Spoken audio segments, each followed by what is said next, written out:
Welcome to the Heartbreak Chronicles, where every story is a raw reflection of life. Hit that subscribe button to stay tuned, give us a like to show your support, and share this episode with your friends. Don't forget to leave a comment and let us know what you think. Now, let's dive into today's story. My name is Jack Stone. I'm 35 years old and I'm a financial analyst working in Silicon Valley. My wife Emily and I have been married for 7 years. Emily is an attorney in the legal department of a large tech company, and our lives had been quiet and happy until the weekend that changed everything. It was a Saturday morning and I was mowing the lawn in the backyard as usual. Spring came unusually early this year, and the warm weather forced me to start this work earlier than in previous years. This time last year, we were still experiencing a rare snowstorm. Our house is located in a quiet neighborhood with a small slope in the backyard that leads to a wooded area. Emily often says she loves the peace and quiet of the place and how it gives her a break from her busy schedule.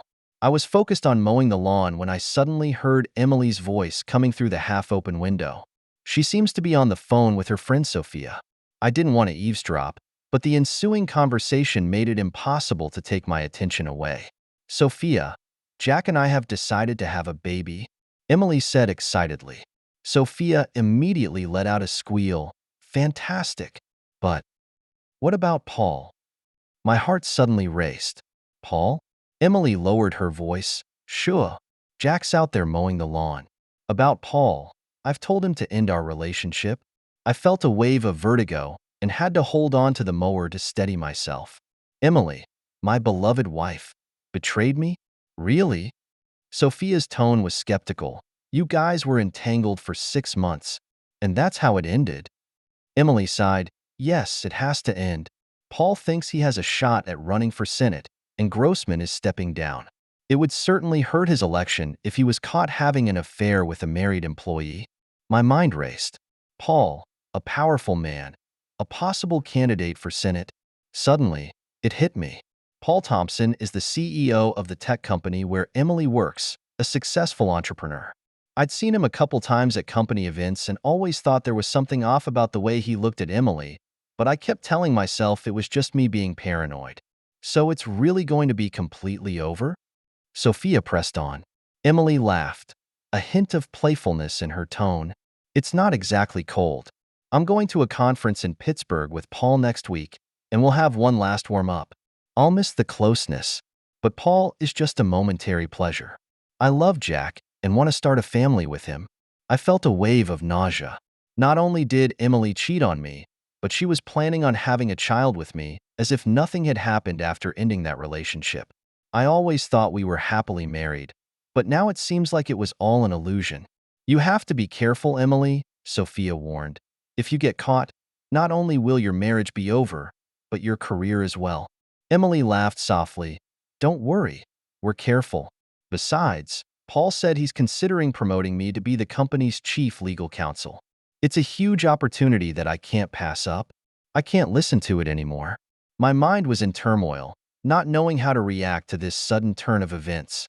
I need evidence and time to think. But first, I have to act like it's business as usual.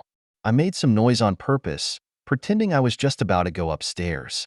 Emily seemed to sense something and quickly ended the call. "There you are, honey." Emily's voice came from behind her. I took a deep breath and turned away, trying to keep a calm expression on my face. "Hey, baby."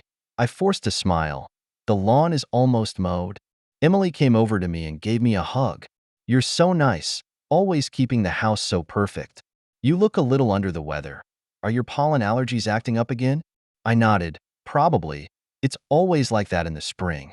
"Take a quick shower," Emily said with concern. "I bought new anti-allergy pills last week, and they're in the medicine cabinet in the bathroom. Leave your clothes outside the door, and I'll wash them off for you before the pollen stains your closet." I silently went upstairs to the bathroom. The hot water washed over my body, but I was cold inside. I need evidence and time to think about my next move. But there's one thing I know for sure. Our marriage, our lives, will never be the same again. I turn off the shower and dry off. Looking at myself in the mirror, I resolved that no matter what happened, I would find out the truth and protect my dignity. Whatever awaits me ahead, I will face it with courage. I spent the next few days like the Walking Dead. I tried to act like everything was normal, but every time I saw Emily and heard her voice, I felt a pang of heartache. I began to notice details I'd previously overlooked. She was working late more frequently, always had her cell phone with her, even in the shower. I decided to look for some substantial evidence. I quietly checked Emily's laptop while she was in the shower. Unfortunately, I found nothing. Emily was obviously careful not to leave any suspicious marks on the computer. I even tried to check her cell phone, but it was always password locked and Emily was never without it. I felt both frustrated and helpless. I know the truth is out there, but I can't seem to reach it. Every night, as Emily sleeps peacefully beside me, I think about what to do next. I can't just accuse her without hard evidence. It just makes me look like a bigot. Just when I'd almost given up hope, I remembered the dinner Paul had invited us to. It was on Friday night, exactly one day after Emily returned from Pittsburgh. I realized that this could be the perfect opportunity for me to find out more information. Finally, Friday night arrived. Emily and I arrived at a dinner party hosted by Paul's family. Paul's mansion is nestled in an upscale Palo Alto neighborhood surrounded by well-manicured gardens. There were already quite a few guests there when we walked into the spacious living room. Paul quickly noticed our arrival and took it in stride. "Jack, Emily, welcome," he said enthusiastically, giving Emily a slightly closer hug before shaking my hand. I noticed that his hand stayed around Emily's waist much longer than his normal social etiquette. I fought back the anger inside me and tried to keep a smile on my face. "Here, let me introduce you to the other guests," Paul said, leading us through the crowd. I took the opportunity to scrutinize the interactions between Paul and Emily for any signs of suspicion. Though they seemed normal on the surface, I could feel that indescribably close vibe between them. Just then a young female voice caught my attention. "Dad, aren't you going to introduce me?" I turned around and saw a beautiful young woman walking towards us. She has long, beautiful reddish-brown hair, and her eyes reveal intelligence and curiosity. Paul smiled. "Of course, this is my daughter Olivia." "Olivia, this is Emily and her husband Jack." Olivia greeted us with a smile, but I noticed a hint of imperceptible disgust in the way she looked at her own father. "It's nice to meet you all," she said, "especially you, Jack. I've heard a bit about you." I was a little surprised and wondered where she had heard about me. But before I could ask any questions, Paul interrupted our conversation and took us to the other guests. The dinner went well, with Paul announcing a revolutionary new product coming from the company. Everyone in the room looked excited, but my mind was completely elsewhere.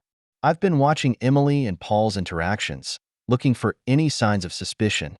Just as the dinner was coming to an end, Olivia crept up to me. "Jack," she whispered, "can we talk alone? There's something I want to tell you." I hesitated, but curiosity got the better of me.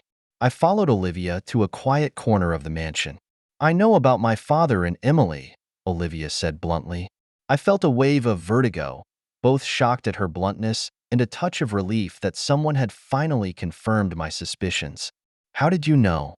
I asked, my voice shaking a little. Olivia smiled bitterly. "It's not the first time my father has done this. I have proof, if you want it." I took a deep breath and tried to calm down. "Why are you telling me this?" "Because I'm tired of watching my father ruin other people's lives," Olivia replied, a determined gleam in her eye.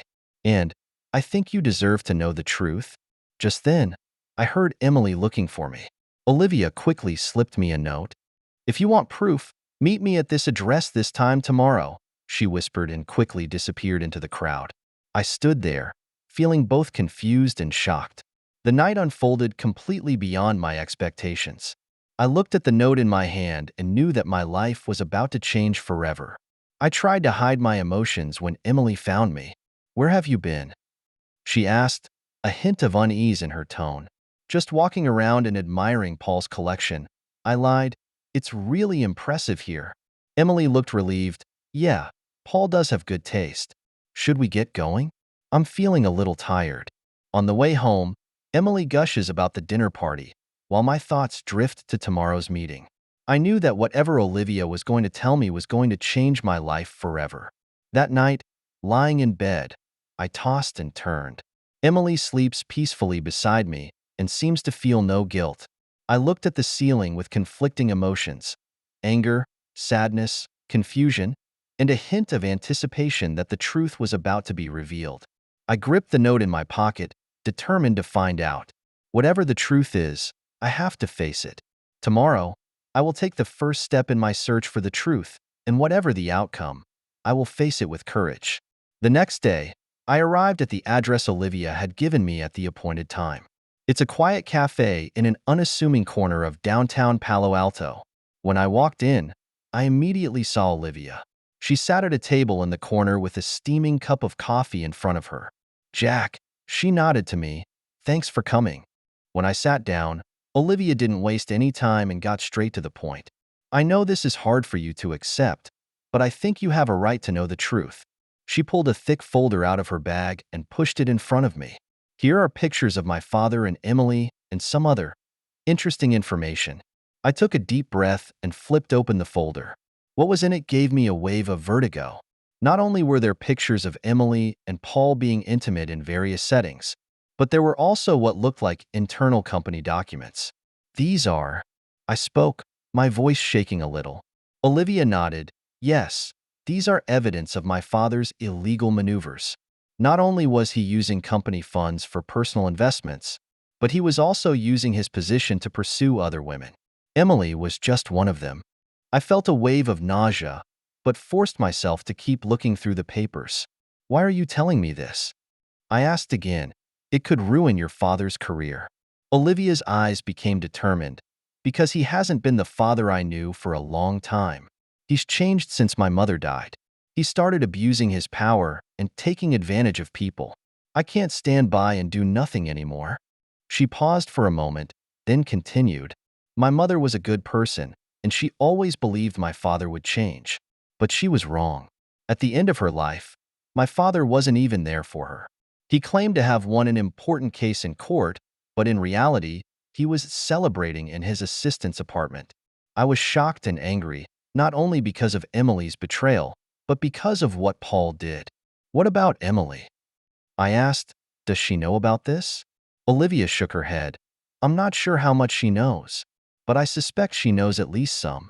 My father was very good at exploiting people's ambitions."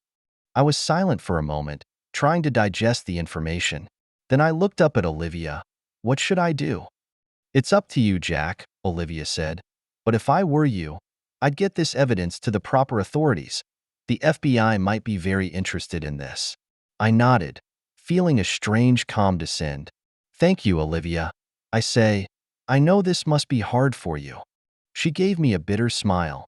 "It doesn't matter how I feel compared to those who were hurt by my father. It's just, please be careful, Jack. My father is not a good person to deal with."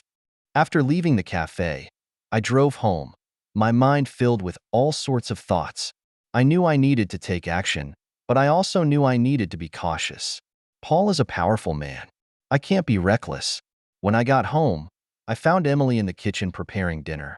I felt a pang of pain as I watched her familiar back, how I used to love and trust her. Now, everything has changed. "Hi, honey," Emily said with a smile as she turned to see me. "Where have you been? I thought you were going to work from home today." I forced myself to put on a smile. "I'm just going out for a walk to clear my head. Work has been a little stressful lately." Emily came over and gave me a hug. "Don't wear yourself out too much. Remember what we said about starting to plan for a baby?"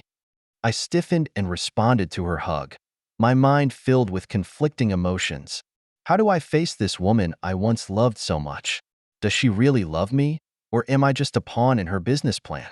That night, I tossed and turned and couldn't sleep. I knew I had to make a decision. I can't continue to live a lie, but I can't be reckless either. I need a plan. The next morning, I made my decision. I'll contact an FBI agent I know, but before I do, I need more evidence. I decided to use my financial analysis skills to dig deeper into Paul's company finances. I knew it was going to be an uphill battle, but I had no choice. The truth must come out, whatever the cost. I looked at the sleeping Emily with determination in my heart. Whatever happens next, I'll face it, because sometimes justice is more important than love. Over the next few days, Olivia and I began a secret investigation. We agreed to meet in a safe place to avoid arousing Paul's or Emily's suspicions. Olivia's apartment became our temporary command post. We're going to need more evidence, I said to Olivia, especially about the company's finances. Do you have access to your father's computer? Olivia nods. I can try. He works from home a lot, and I have a chance to install a keylogger. I was a little surprised at Olivia's decisiveness. Are you sure you want to do this? It could get you in trouble. A flicker of determination flashed in her eyes. I've made up my mind, Jack. My father has to be held accountable for what he's done. Over the next week, Olivia managed to install keyloggers on Paul's personal laptop and desktop at home. She also backed up the entire hard drive of his computer. In the meantime, using my financial analysis skills, I began to scrutinize the company's financial records that I had obtained from Olivia. Look here, I said to Olivia one night, pointing to my computer screen. Your father seems to be using the names of a number of small donors to move money around. These donors don't usually come to the attention of the IRS, but the numbers add up to a sizable amount. Olivia looked closer. Are you saying these are fake donations? I nodded. Most likely. And look here, there are several flows of funds to some offshore accounts linked to your father. I'd estimate about $2 million is stashed away in those accounts. Just as we were digging deeper, Olivia discovered an even bigger secret. Jack, you've got to see this, she said, her voice shaking a little. I walked over and looked at the paper she was pointing at. That's 2 birth certificates, dated 3 years apart. Is this? My siblings, Olivia said softly. One was born 3 years before my mother died, and the other was born 8 months after she died. I was shocked. Your father had other children? Olivia nods, pain in her eyes. It would appear so. And according to these financial records, he's been paying the mother of these 2 children $2,000 a month each, disguised as polling consultant fees. The discovery silenced us all. We realized that we were exposing not just a simple affair or financial fraud, but a complex web of deception that had been going on for years. We have to get this information to the authorities, I finally said.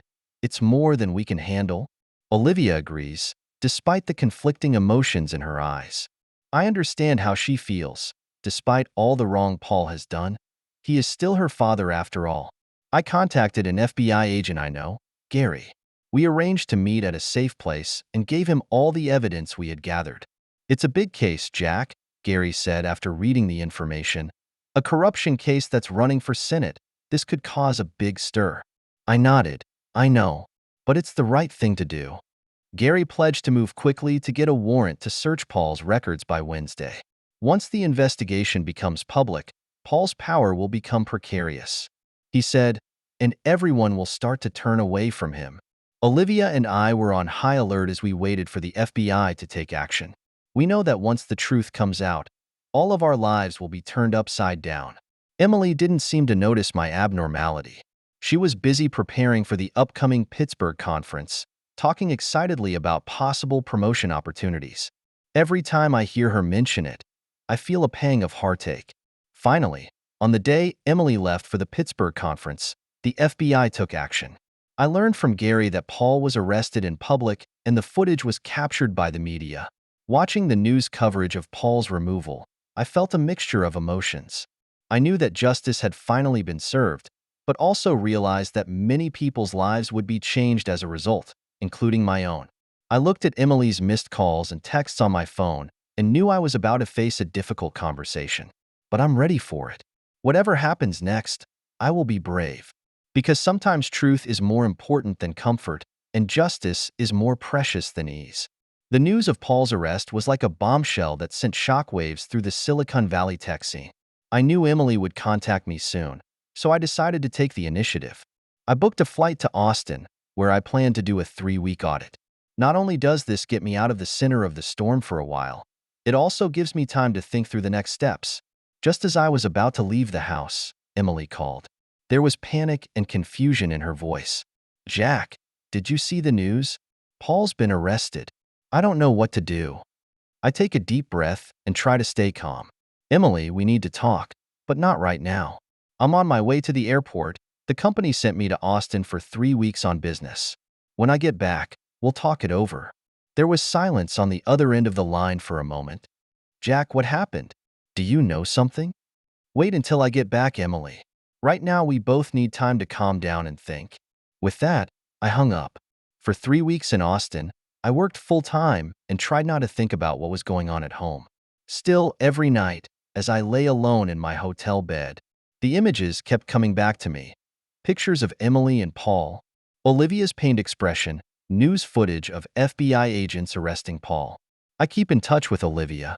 She told me that her father's case was moving fast and that the prosecution had a lot of evidence.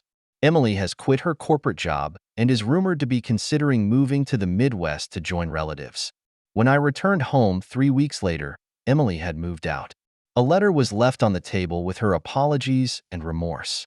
She admitted her mistake and expressed understanding that I may never forgive her. At the end of the letter, she wished me happiness.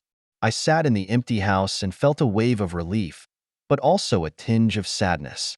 7 years of marriage ended like that, albeit in a painful way, but at least everything is coming out in the open now. For the next few days, I focused on dealing with the divorce. To my surprise, the whole process went quite smoothly. Emily is not contesting any property, only asking for an equitable division of our common assets. Her lawyer told me that Emily felt deeply guilty and didn't want to cause me any more harm. Meanwhile, my career took an unexpected turn. The FBI has publicly recognized my contributions in analyzing Paul's records. My company saw my potential and decided to promote me to lead a new team specializing in white-collar crime. Work is becoming more challenging and more interesting. I find myself working late in the office a lot, but this time not to escape reality, but because I really love the job. Olivia has been a strong support for me during this time. She understands what I am going through as she too is trying to adjust to her new life. We started seeing each other more, not just for cases, but also for mutual support and companionship. One night while we were eating dinner together, Olivia suddenly said, "Jack, I've been thinking. My semester ends in a week. I've always wanted to visit Austin. Maybe we could go together." I looked up at her and felt a wave of warmth flood through me. Over the past few months, Olivia has gone from being an ally to a true friend, and maybe more. I realized that I was beginning to see her in a whole new light. "That sounds like a great idea," I smiled. "I happen to have some vacation time to take. We can explore Austin together and maybe find some inspiration to improve our work methods." Olivia smiled, her eyes twinkling with anticipation. "Great. I can't wait to see where you work. Maybe I can even help out a bit." Watching Olivia's energized appearance, I felt something slowly awaken in my heart. Although the wounds of the past have not fully healed, I am beginning to believe that the future will be brighter.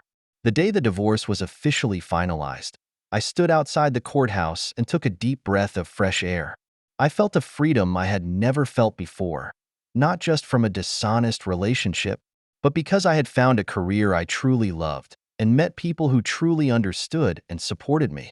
That night, Olivia came over to my house to help me pack for our trip to Austin. Watching her bustle around my apartment, I suddenly realized that this could be the beginning of a new life. "You know," I said to Olivia, "I think this trip could change a lot of things." Olivia stops what she's doing and turns to look at me with a soft smile on her face. "I feel the same way, Jack. But no matter what happens, we'll face it together." Looking into her eyes, I felt real hope for the first time. I know that no matter what the future brings, I am ready to take on new challenges and start a new chapter. Because this time, I'm no longer fighting alone. I have a real partner, someone who understands and supports me. We can overcome any obstacle and achieve any goal. Tomorrow, we will depart for Austin. Not only are there new job opportunities there, but there may be new life opportunities as well.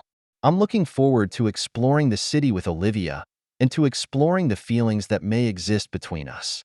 Life has given me a second chance, and this time, I'm determined to make the most of it. Thank you for taking the time to listen to today's story.